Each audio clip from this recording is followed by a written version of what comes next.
یہ پوری ایک چین چلی آ رہی ہے جنگ احد کے واقعات کے بارے میں، اور یہ یوں ہی بے مقصد نہیں ہے دوستو۔ اس کا اصل مقصد ہے مسلمانوں کی ٹریننگ اور ڈفرینٹ سچویشنز کے اندر ان کو حالات سے ڈیل کرنا سکھانا۔ کیونکہ یہ اسلام کے ابھی ابتدائی دن تھے تو ایمان بہت پختہ نہیں ہوا تھا ابھی لوگوں کے دلوں کے اندر۔ تو اس آیت کے اندر بھی اللہ تعالیٰ فرماتے ہیں اسی سچویشن کو ڈسکرائب کرتے ہوئے کہ جب تمہاری اپنی غلطی کی وجہ سے دشمن دوبارہ تمہارے اوپر حملہ آور ہو گئے تو کیا سچویشن تمہارے ساتھ پیش آئی، یہ ذرا دیکھیں۔ اس تسعدون، جب تم آگے کی جانب بھاگے چلے جا رہے تھے، ولا تلعون، اور تم نگاہ بھی نہیں ڈال رہے تھے، علی احد ورسول، ایک دوسرے کے اوپر بھی نہیں اور رسول کے اوپر بھی نہیں، یدعوکم، جب وہ تمہیں پکار رہے تھے، فی اخراکم، تمہارے پیچھے سے، یعنی ایک ایسا عالم آ چکا ہوا تھا مومنین کے اوپر کہ انہیں کسی چیز کی بھی ہوش نہیں تھی اور یہ اچانک ہوا سب کچھ۔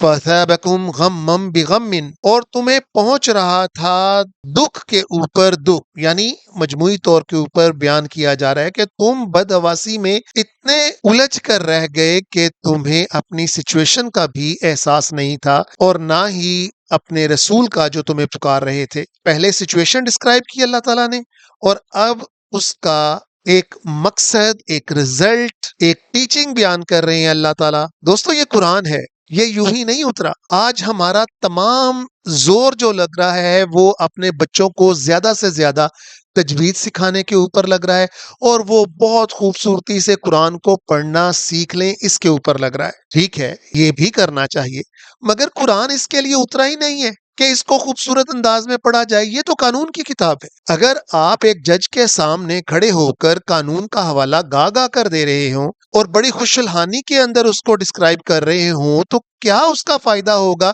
جبکہ وہ جن دلائل کو آپ نے دینا ہے وہ ٹو دا پوائنٹ ہی نہ ہوں۔ بالکل اسی طرح ہم قرآن کو صرف خوش الحانی کے اندر ہی پڑھنا سیکھ رہے ہیں اور ہمیں پتہ ہی نہیں چل رہا کہ قرآن ہم سے تقاضا کیا کر رہا ہے۔ اب یہ دیکھیں رزلٹ اللہ تعالیٰ اس کے بارے میں کیا بتا رہے ہیں کہ اگر ایسی سچویشن ہو جاتی ہے، لکیلا، ایسا نہ ہو کہ تحزنوا علی ما فاتکم، کہ جب کوئی چیز تم سے چھن جائے۔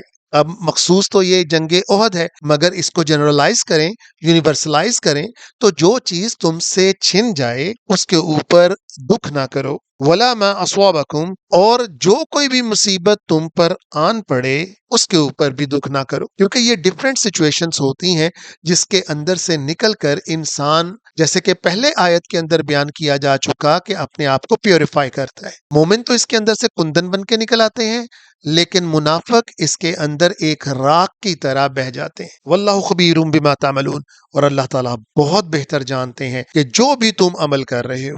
صدق اللہ العظیم۔